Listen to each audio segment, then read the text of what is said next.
প্রিয় দর্শক, স্বাগত জানাচ্ছি TechShohor.com এর প্রতিদিনের আয়োজন SheDiGi-র আজকের পর্বে। আপনাদের সাথে রয়েছে আমি রাশেদ ইমাম। দর্শক, আমাদের এই আয়োজনটি আমাদের সেই সকল সম্মানিত নারী উদ্যোক্তাদের নিয়ে যারা নিজের মেধা, নিজের পরিশ্রম, নিজের সাহস দিয়ে নিজেকে সমৃদ্ধ করছেন, নিজেকে সম্মানিত করছেন, নিজের আলাদা পরিচয় তৈরি করছেন এবং সেই সাথে সাথে আমাদের দেশকে এগিয়ে নিচ্ছেন। আজও আমাদের সাথে স্টুডিওতে তেমনই একজন অতিথি রয়েছেন। আজ আমাদের সাথে রয়েছেন কালিন্দির স্বত্বাধিকারী মুনিয়া জামান। আমরা কথা বলবো মুনিয়া জামানের সাথে। মুনিয়া জামান, আপনাকে স্বাগত জানাচ্ছি। মুনিয়া জামান, শুরুতেই জানতে চাচ্ছি কালিন্দি, এই কালিন্দি থেকে আপনার যে পণ্য, সেই পণ্যটি আমরা সহজে বুঝতে পারিনি বা পারছি না। সো কালিন্দির নামকরণের পেছনের গল্পটা শুনবো এবং সেই সাথে আপনি যে পণ্যটি নিয়ে কাজ করেন সেই পণ্যটির কথাও শুনবো। কালিন্দির আমার পণ্য হচ্ছে পাটের ব্যাগ। আচ্ছা। আমরা পাটের সব ধরনের ব্যাগ তৈরি করছি। হুম। আর কালিন্দি বেসিক্যালি হচ্ছে নদীর নাম। নদীর নাম। হ্যাঁ। আচ্ছা। বাংলাদেশ নদীমাতৃক দেশ। হুম। আর বাংলাদেশকে যেহেতু সারা বিশ্বে পাটের জন্যই বিখ্যাত, হুম। পাটের জন্যই চেনে। যেহেতু আমি পাট নিয়েই কাজ করব, তখন আমরা নদীর নামটাকে আসলে প্রাধান্য দিয়েছি। দিয়েছেন। আচ্ছা, হ্যাঁ। এই যে মানে কতদিন ধরে এই নামটি সিলেক্ট করতে সময় নিয়েছেন? কতদিন বলতে আসলে মাথার মধ্যে ছিল আমি নদীর পাড়ের মেয়ে। হুম। মধুমতি আমার বাড়ির সামনে ছিল। আমার ছোটকাল মধুমতির পাড়ে। আচ্ছা। সো নদীর প্রতি একটা আলাদা ব্যাপার আছে। তো আচ্ছা। সবকিছুতেই হচ্ছে সুন্দর কিছু বলতে আমি নদী বুঝি। হুম। আর যেহেতু নিজে কিছু শুরু করব যখন চিন্তা করেছি, তখন আরো সেটা ছিল পাট। পাটের আচ্ছা। সাথে নদীটা একদমই সম্পৃক্ত। সো ২ টা হুম। একসঙ্গে মিল রেখে তখন সুন্দর একটা নদীর নাম খুঁজে বের করেছি। আচ্ছা, তো মধুমতি পাড়ের মেয়ে তার উদ্যোগের নাম রাখলো কালিন্দী। মধুমতির সাথে অবিচার হয়ে গেল না? না, সরাসরি মধুমতিটা রাখতে পারছিলাম না। আমার আচ্ছা। ব্যাগের নাম কালিন্দির যে প্রোডাক্ট গুলো আসছে, হুম। এখানে ব্যাগের নামগুলো কিন্তু আমরা নদীর নামকে প্রাধান্য দিচ্ছি এখন। আচ্ছা, আচ্ছা। আর আমার একটা ব্যাগের নাম আমরা রিসেন্ট রেখেছি বাউলিয়া, তারপরে চিত্রা আছে, হুম। গোমতী রাখা হয়েছে। হুম। নতুন একটা ব্যাগ আসবে, সেটা আমরা শীতলক্ষ্যা নাম রাখবো চিন্তা করেছি। আচ্ছা। কারণ ওটা হচ্ছে জামদানি প্রিন্টের মধ্যে করা হচ্ছে, জুটের আচ্ছা, উপর আচ্ছা। জামদানি। শীতলক্ষ্যা জামদানি ২ টা যেহেতু কানেক্টেড। আমরা ওটার নাম শীতলক্ষ্যা রাখবো। চমৎকার। তা আমার হচ্ছে যে ব্যাগটা দেখেই আমার ফার্স্ট মধুমতির কথা মনে পড়বে, হুম। ওই ব্যাগটার নাম মধুমতি রেখে দিব। আচ্ছা, ঠিক আছে। তাহলে কিছু একটা থাকবে মধুমতির হ্যাঁ, নামে। হ্যাঁ, হ্যাঁ। আমরা সেই প্রত্যাশা করছি। আ উম এবারে আপনি আপনার যে উদ্যোগ, সেই উদ্যোগ নিয়ে কাজ করছেন। সময়টা কতদিন? সময়টা আমরা আসলে পাবলিশ করেছি খুব কম সময় হলো, ৫ মাস। হুম। ৫ মাস হলো এবং আমরা এটার কাজ করছিলাম তারও আরো কিছুদিন আগে থেকে, আরো আচ্ছা। ৫-৬ মাস আগে থেকে আমাদের প্রোডাক্ট গুলো রেডি হচ্ছিল। আচ্ছা। কারণ আমি হুট করে চাইলেই তো আসলে অনেকগুলো ডিজাইন চলে আসে না। আমরা হুম। একটা ডিজাইন করে রেডি করছিলাম কালিন্দির জন্য ব্যাগ। কেমন ডিজাইন হলে ভালো হয়, এরকম চিন্তা করে আমরা একটু বৈচিত্র্য আনতে চেষ্টা আচ্ছা। করছিলাম। এইটাতে আমরা সময় নিয়েছি ওখানে ৬ মাসের মতো। আর হুম। আ কালিন্দি চেনা শুরু করেছে মানুষ ৫ মাস। আচ্ছা। তো মানে আপনি পাট নিয়ে কাজ করছেন। আ স্বাভাবিক কারণেই একটি প্রশ্ন আসে যে কেন পাট? অন্য কিছু নয় কেন? আমি সেই প্রশ্নে যাব না। আমার প্রশ্নটি একটু ভিন্ন। সেটা হচ্ছে ঐতিহ্যকে ধরে রাখতে আপনার পাট নিয়ে কাজ করা? নাকি পাটের সম্ভাবনা অনেক বেশি বলে আপনি পাট নিয়ে কাজ করছেন? আ এইখানে আসলে সম্ভাবনা বাংলাদেশের ক্ষেত্রে যেটা হয় আমি একটু বলি, হুম। যে বাংলাদেশকে তো আসলে আমরা কিন্তু বাংলাদেশকে সারা বিশ্ব চেনে পাটের জন্য পাট একটা পণ্য। আ আলাদা একটা পরিচিতি আছে হুম। বাংলাদেশের। কিন্তু যখন আমরা নিজেদের জন্য আ বাংলাদেশে পাটের কোনো ব্যাগ নিজেদের জন্য যখন পছন্দ করতে যাই, নেই কিন্তু। আচ্ছা। হ্যাঁ, নেই। আবার ধরেন যে যেটা বৈচিত্র্য নেই বলতে পারেন। হুম। গতানুগতিক ডিজাইন। আর সেইটা আসলে অফিস ব্যাগ হিসাবে হয় না। আচ্ছা। ল্যাপটপ ব্যাগ হিসাবে হয় না। হুম। তো দৈনন্দিন আসলে পাটের ব্যাগটা আসছিল না। দৈনন্দিন চাহিদাটা পূরণ হ্যাঁ, হ্যাঁ। হচ্ছে না। আবার ধরেন যে যেটা একটু বৈচিত্র্য আছে বা একটু পছন্দনীয় মনে হয়, হুম। সেটা অনেক হাই রেঞ্জ। তো আচ্ছা। এখানে কিছু বক্তব্য আছে যে পাটের ব্যাগ মানুষ কম কেনে। এই কারণে দামটা একটু বেশি। হুম। আমাদের অবশ্য তেমনটা মনে হয়নি। আমরা বুঝতে চেয়েছি যে যদি একটু বৈচিত্র্য আনা যায়, আর যদি একটু রিজনেবল প্রাইস এ আনা যায়, তাহলে এটা কেমন সাড়া পাওয়া যাবে। আচ্ছা। আমরা যতটা আশা করেছিলাম গত ৫ মাসে আমরা তার থেকে অনেক বেশি সাড়া পেয়েছি। বাহ! চমৎকার। কারণ আমাদের ব্যাগগুলোতে আমরা একটু বৈচিত্র্য আনার চেষ্টা করছি। হুম, হ্যাঁ? আপনারা দেখলেই বুঝতে পারবেন যে কালিন্দীর প্রতিটা প্রোডাক্টেই কিছুটা বৈচিত্র্য আনার চেষ্টা হয়েছে। আচ্ছা। আর আমরা নতুন শুরু করেছি তো আমরা এটাকে আরো রিজনেবল কিভাবে করা যায়, হুম, আ আরো একটু ভালো ডিজাইন, আরো কিছু ডিজাইন এনে সেটাকে আস্তে, আস্তে আরেকটু দাম কমিয়ে আনা, যাতে সবাই নিত্যদিনের সঙ্গী হয় কালিন্দী। হতে পারে। আচ্ছা। আমরা আপনি মানে আপনার কথার প্রসঙ্গে বারবার আমরা বলছিলেন। হ্যাঁ, তো হ্যাঁ, হ্যাঁ। আমরার আমরা পেছনে কারা আছেন? আচ্ছা, আমরা বলতে বেসিক্যালি আমাকে শুধু আমি হুম, এটা দিয়ে আসলে তো একটা প্রতিষ্ঠান হয় না। আচ্ছা।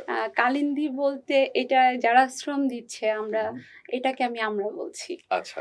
মানে আপনি নেতৃত্ব দিচ্ছেন এবং আপনার হ্যাঁ, টিমের কথা হ্যাঁ, বলছেন। আমাদের কালিন্দী ব্যাগগুলো কিন্তু আমরা নিজেরা তৈরি করছি। সো আচ্ছা। আমাদের ফ্যাক্টরি আছে। আ হুম, ওখানে একটা টিম কাজ করছে, ডিজাইন নিয়ে কাজ করছি। আ আ তারপর আপনার এখানে অফিস যে কাস্টমার কেয়ার বলেন সবকিছু মিলাই তো আমরা। আমরা নিশ্চয়ই। আমি না। একটা আচ্ছা। প্রতিষ্ঠান কখনোই আমি হয় না। বাহ! চমৎকার। এই কথাটি আসলে সত্যিই শিক্ষণীয় এবং আমার মনে হয় যারা দেখছেন তারা সত্যি নতুন একটা জিনিস শিখে নিলেন যে একটা প্রতিষ্ঠান কখনো আমি দিয়ে হয় না, আমরা দিয়ে হয়। আমি এবারে আপনার উদ্যোক্তা জীবনে ফিরে আসতে চাই। আ উদ্যোক্তা হবেন এই চিন্তাটি কখন করেছেন এবং কেন করেছেন? আচ্ছা, আমি আ জব করতাম। আচ্ছা।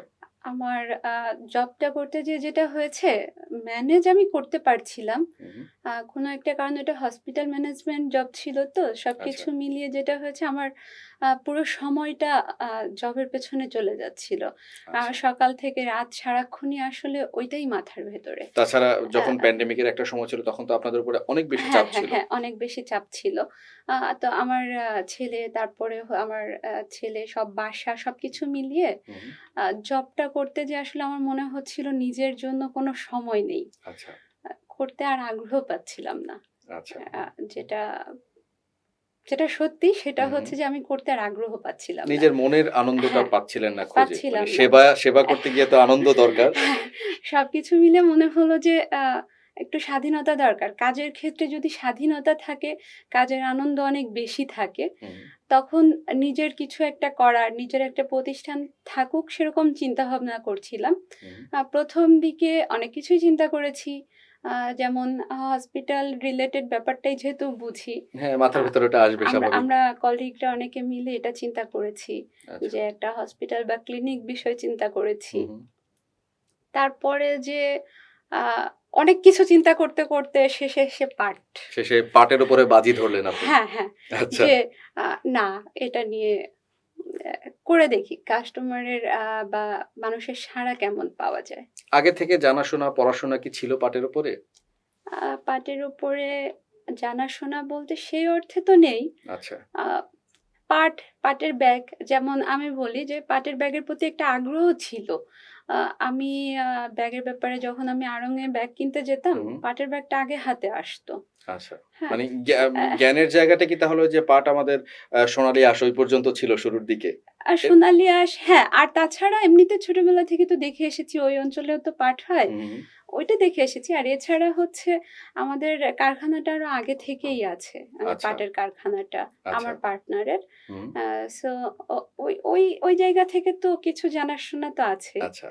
হ্যাঁ, তাহলে সেই তবে সেই জানাশোনাটা এবং সেই যে একটা সম্ভাবনা বা একটা সুযোগ ছিল ওটাকে কাজে হ্যাঁ, লাগিয়ে হ্যাঁ, পাট নিয়ে হ্যাঁ, পুরো একটা ভোঁদৌড় দিচ্ছেন আরকি। হ্যাঁ, যে আমরা সাড়াটা কেমন পেতে পারি। হুম, হুম। আসলে এটা দেখছিলাম। কিন্তু যে সাড়া পেয়েছি এই কিছু মাসে মানুষ যতটা উৎসাহ দিচ্ছে আমাদেরকে, আমরা কাজের প্রতি আগ্রহ অনেক বেড়ে গেছে। বাহ! চমৎকার।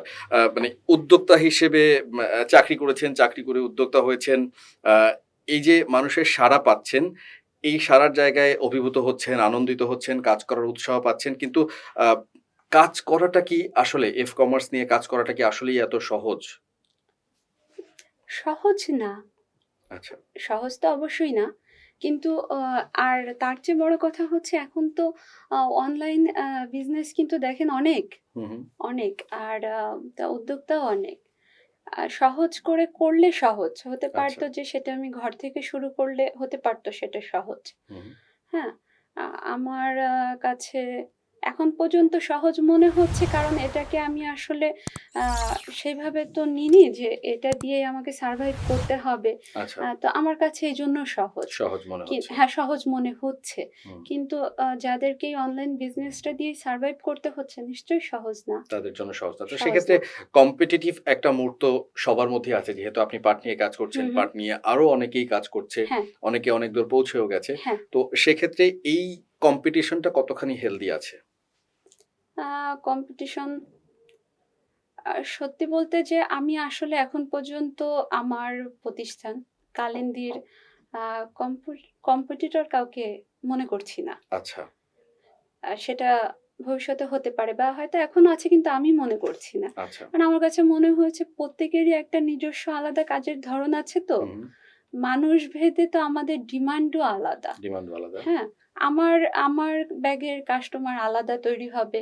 যারা কালিন্দীকে পছন্দ করছে, কালিন্দীর বৈচিত্র্যকে পছন্দ করছে, এই কাস্টমার আলাদা তৈরি হুম, হচ্ছে।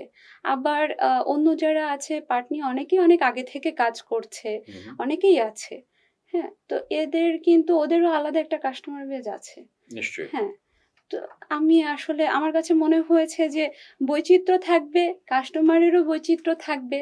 হ্যাঁ? প্রত্যেকেরই আলাদা একটা প্ল্যাটফর্ম তৈরি হচ্ছে। আচ্ছা। আ আ আপনি বলছিলেন যে আপনি কাজের আনন্দ খুঁজে পেতেই আ চাকরিটা ছেড়ে উদ্যোক্তা হয়েছেন। তো আপনি নিশ্চয়ই আপনার আনন্দটা পাচ্ছেন। কিন্তু আপনার চারপাশের মানুষ আপনার এই উদ্যোক্তা জীবন দেখে কি আনন্দিত? নাকি তাদের আনন্দে একটু ঘাটতি আছে? চারপাশের বলতে ফ্যামিলি না বন্ধু? আপনার ফ্যামিলি, ফ্রেন্ডস অ্যান্ড ফ্যামিলি। আচ্ছা। আ হ্যাঁ, সবাই আ উম সবাই খুশি, আমি নিজে খুশি এই আচ্ছা, কারণে। আচ্ছা। কারণ হচ্ছে যে আমি ওই কাজটা, আমার আগের প্রফেশন সেটাও আমি আসলে মন দিয়ে করেছি। হুম, কিন্তু বিষয়টা হচ্ছে যে আমি যখন ছাড়তে চেয়েছি তখনও সবাই উৎসাহ দিয়েছে। আচ্ছা, তারপর মাঝখানে আমি বিরতি নিয়েছি। এরপর আবার যখন শুরু করেছি, এখানেও সবাই উৎসাহ দিচ্ছে। আচ্ছা। আর ফ্যামিলির তো অবশ্যই অনেক বড় একটা বিষয়। হুম, ওরাই কাজটাকে সহজ করে দেয় আরো। নিশ্চয়ই। হ্যাঁ? তো আমার এই সহজের জায়গাটা আছে। আমার সহজে হ্যাঁ, ফ্যামিলি সবসময় সহজ করে দেয়। সবকিছু আপনার ফ্যামিলি সহজ করে দিয়েছে সহজ বলে করে আপনি দিয়েছে। সহজভাবে এগিয়ে হ্যাঁ, যাচ্ছেন। সহজভাবে এগিয়ে যাচ্ছি। আমার কাছে কঠিন মনে হচ্ছে না। আচ্ছা। এই যে কালিন্দীকে নিয়ে এক্সিবিশন করছেন, মানুষজনের উৎসাহ পাচ্ছেন, তাদের সাড়া পাচ্ছেন। আ মানে হয় না যে একটা চিন্তা থাকে যে আমি একটা সময় গিয়ে কালিন্দীকে ঠিক এই জায়গাটায় তুলতে চাই। ওইরকম কোনো পরিকল্পনা কি এখন করতে পেরেছেন নাকি এটি তৈরি করতে সময় লাগবে? আ আসলে পরিকল্পনা তো মানুষের পরিবর্তন হয়। আচ্ছা। হ্যাঁ? আ প্রতি অবস্থান থেকেই মানুষের পরিকল্পনা বাড়তে হুম, থাকে, পরিবর্তন হয়। হুম। এখন পর্যন্ত আমরা চিন্তা করছি যে কালিন্দীকে কিভাবে আরেকটু ডেভেলপ করা যায়। আচ্ছা। সেইটা আপনি কোয়ালিটি বলেন, আ প্রাইসিং হ্যাঁ, দামের ক্ষেত্রে বলেন আর ডিজাইনের ক্ষেত্রেই বলেন। হুম, আমাদের পুরো মনোযোগটা এখন এখানে। আমরা আচ্ছা, প্রতি মাসেই চেষ্টা করছি যে কালিন্দির কিভাবে আরো ২ ১ টা ৩ টা নতুন ডিজাইন আনা যায়। আর আচ্ছা। কাস্টমার কোনো কিছু নিয়ে অভিযোগ দিচ্ছে কিনা আ সেটাকে কিভাবে তাদেরকে কেয়ারিং টা হ্যাঁ, হ্যাঁ, হ্যাঁ। প্রপার তো কেয়ারিং করা। হ্যাঁ, তো এই যে ব্যাপারটা আমরা মতামতটা নিচ্ছি এখন হুম, পর্যন্ত, যে কালিন্দী নিয়ে আসলে কি করা যায়? আমরা আচ্ছা। আমরা কাস্টমারের মতামতটা নিচ্ছি। কোনো অভিযোগ থাকলে সেটাকে আমরা গুরুত্ব দিচ্ছি, নোট করছি। হুম, আ কেউ কি ধরনের ডিজাইন চাচ্ছে, অনেকে আছে আমাদের একটা ডিজাইন দেখে আবার নিজেই বলছে যে এরকম হলে ভালো হতো। আচ্ছা। তখন আমরা কিন্তু ওটা মাথায় নিচ্ছি। হুম, তো এখন পর্যন্ত আমরা আসলে দাম কিভাবে আরেকটু কমানো যায় এটা চিন্তা করছি। আমাদের আ আগামী পরিকল্পনা এটাই। আচ্ছা। যে দাম প্রাইসিং নিয়ে হ্যাঁ, আপনারা এখন কাজ হ্যাঁ। করছেন। তারপর হচ্ছে যে আ ডিজাইনের ক্ষেত্রে আর কি এড করা যায়। আ এগুলো নিয়ে আপাতত চিন্তা করছি। আর হচ্ছে যে কালিন্দীকে এমন একটা অবস্থায় নেওয়া যে বাংলাদেশের প্রতিটা মানুষ কালিন্দীকে চিনুক। আচ্ছা, কোয়ালিটির দিক থেকে কালিন্দীকে চিনুক। আচ্ছা। পাটের ব্যাগের কোয়ালিটিফুল ব্যাগ কালিন্দী চিনুক। হুম, আর হচ্ছে আ আপনাদের সবার নিত্যদিনের সঙ্গী হোক কালিন্দী। আচ্ছা। আমরা সেই কোয়ালিটিটাই পৌঁছাইতে চাই। আমরাও সেই শুভকামনা জানাই যে আপনারা সেই কোয়ালিটিতে পৌঁছতে চাচ্ছেন এবং পরিশ্রম করে যাচ্ছেন। একদম শেষ কথা যে উদ্যোক্তা জীবন যখন থেকে শুরু করেছেন, তখন থেকে আজকের এই techshahor.com এর এই আয়োজন পর্যন্ত, এই পুরো জার্নিতে নিজেকে কিভাবে মূল্যায়ন করবেন? নিজেকে কিভাবে মূল্যায়ন করব? উম এটা আসলে উত্তর কি হতে পারে? প্রশ্নটা কঠিন হয়ে গেল কিনা আমি আরেকটু সহজ করার চেষ্টা করছি যে এই যে উদ্যোক্তা জীবন থেকে আজকের দিন পর্যন্ত নিজের যেই যাত্রা, এই যাত্রাটা আসলে হয় না যে অনেক সময় অনেক কাজ করতে গিয়ে অনেক কথা জমে যায় নিজের ভেতরে। সেই হুম, কথাগুলো হুম। আসলে বলা হয়ে ওঠে না। যে কথাগুলো বললে হয়তো আপনার জন্য ভালো হতো কিংবা যারা ক্রেতা আছে তাদের জন্য ভালো হতো। এরকম কোনো কিছু জমে আছে কিনা? এরকম কোনো কিছু জমে নেই। কারণ হচ্ছে যে আ কাস্টমারের সাথে দেখা যায় কি সারাক্ষণই একটা যোগাযোগের মধ্যে আছি হুম, তো। তো ওইটা আমি কন্টিনিউ চেক করছি। তো তখন হয় যে আম দে কোনো আমরা যারা অনলাইন বিজনেস করি এই ক্ষেত্রে যেটা হয় যে কাস্টমার যেহেতু আমরা অনলাইনেই কথা বলছি, হুম, ফেস টু ফেস না। হুম, কে কোন টোনে কথা বলছে এটা কিন্তু বোঝা যায় না। বোঝা যাচ্ছে না। হ্যাঁ? তো আপনি আসলে কিভাবে বলছেন আর আমি সেটা কিভাবে বলছি, এটা বোঝা খুব টাফ। আচ্ছা। আবার দেখা যায় যে আপনি আ তখন এটা নিয়ে না একটা মাঝে, মাঝে একটা খারাপ একটা সিচুয়েশন ও তৈরি হয়। হুম, হ্যাঁ? তো এই যে ব্যাপারগুলো হয়, ওইটা আসলে দেখা যায় আমরা সাথে, সাথে সমাধান করার চেষ্টা করছি। আচ্ছা। কিছু জমে থাকে না। জমে থাকে না না, কিছু। জমে থাকে না কিছু। আচ্ছা। ঠিক আছে। কোন কিছু না জমুক, আপনার সাথে ভালো, ভালো স্মৃতি জমুক। আপনার যারা কাস্টমার রয়েছে তাদের সাথে আপনার ভালো, ভালো গল্প জমুক। সেই শুভকামনা টেকশহর.com এর পক্ষ থেকে এবং সেই সাথে কালিন্দী যেন এগিয়ে যায়। কালিন্দীকে নিয়ে মুনিয়া জামানের যে স্বপ্ন, সেই স্বপ্ন যেন সফল হয়, পূরণ হয় সেই শুভকামনা জানাচ্ছি। অনেক ধন্যবাদ। প্রিয় দর্শক, আমরা কথা বলছিলাম কালিন্দীর স্বত্বাধিকারী মুনিয়া জামানের সাথে এবং তার সাথে কথা বলতে, বলতে আমরা ২ টি বিষয় খুঁজে পেয়েছি। একটি বিষয় হচ্ছে যে আ নিজে যেখানে আনন্দ খুঁজে পাওয়া যায় ঠিক সেখানেই মানুষের পুরো মেধা, পুরো সময়, পুরো পরিশ্রমটি দেওয়া উচিত। সেই সাথে আ ঐতিহ্যের সাথে শিল্পের যে একটা সংমিশ্রণ, সেই সংমিশ্রণকে মানুষ খুব দ্রুত গ্রহণ করে, সেই ফিউশনকে মানুষ খুব আপন করে নেয়। এই ২ টি কথা তার কাছ থেকে জেনে নিয়ে আপনাদের বলতে চাই এই ছোট, ছোট শিক্ষাগুলো নিশ্চয়ই আপনাকে উদ্বুদ্ধ করতে পারে। এই ছোট, ছোট শিক্ষাগুলো নিশ্চয়ই আপনাকেও সফলতার দিকে এগিয়ে নিতে পারে। আজকে সিটিজি এখানেই শেষ করছি। আগামী পর্বে কথা হবে। ততক্ষণ পর্যন্ত ভালো থাকুন, নিরাপদে থাকুন। টেকশহর.com এর সাথেই থাকুন।